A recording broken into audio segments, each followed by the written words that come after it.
We are tourism students. Of course, we will promote sustainable transportation. We are tourism students. Of course, we practice eco-friendly ways to commute. We are tourism students. Of course, we are conscious about our daily carbon footprint. We are tourism students. Of course, we embrace eco-friendly transportation for a brighter future. We are tourism students. Of course, we are conducting a video campaign about sustainable transportation for a better tomorrow.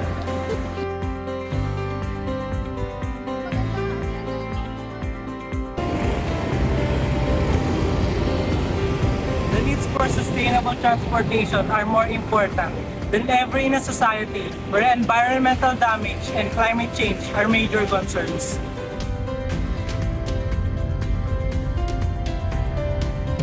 However, hope remains.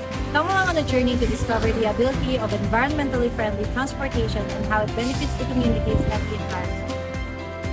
From riding in polluted vehicles to riding a bike, sustainable transportation offers myriad of benefits. Not only does it reduces air pollution and traffic congestion, but it also helps us to save money and have a healthier lifestyle.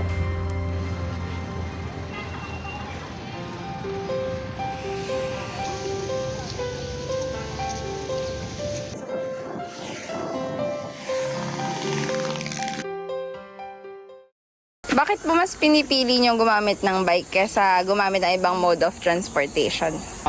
Para din po makatulong sa environment, tsaka para makatulong sa bawas ng air pollution, tsaka kasi po nasisira na po yung ozone layer, tsaka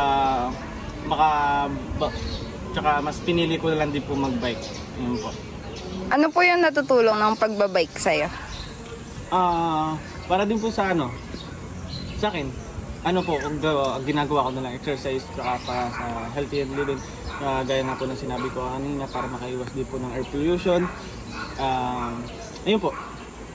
Ano po masasabi niyo sa mga tao na about sa paggamit ng eco-friendly transportation?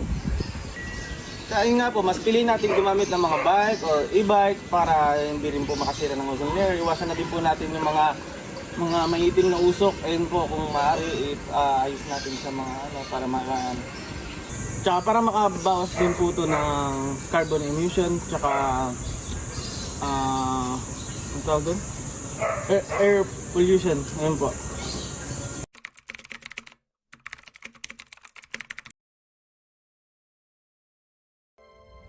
So, all set to change the world?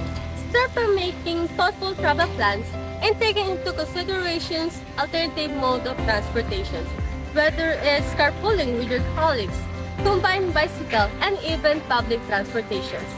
Every environmentally conscious decision matters. By choosing sustainable transportation, we can reduce carbon emissions, conserve energy, and protect our natural habitats. Together, we can create a cleaner and healthier planet for future generations. Join the movement for sustainable transportation and pledge to make eco-friendly choices in your daily trips and be part of the solution to climate change. Together, we can build a better, greener tomorrow. Go green! Sustainable transportation for a better tomorrow! Bye!